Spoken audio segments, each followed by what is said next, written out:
అనతి కాలంలోనే అనూహ్యమైన ఆదరణ పొందిన హైదరాబాద్ మెట్రో మరో మైల్ రాయిని చేరుకుంది.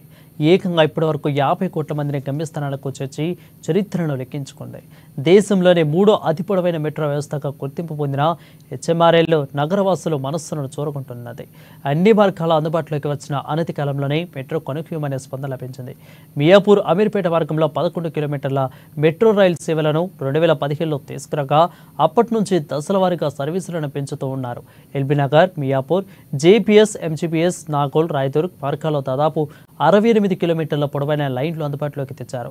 ప్రస్తుతం నగరంలో నిత్యం 4 నుంచి 5 లక్షల మంది ప్రయాణికులు మెట్రో సేవలను పొందుతున్నారు. ఇక 2015 నుంచి ఇప్పటి వరకు దాదాపు 50 కోట్ల మంది మెట్రోలో ప్రయాణించడంతో హెచ్ఎంఆర్ఎల్ మరో మైల్ రాయిని అధిగమించినట్లయింది.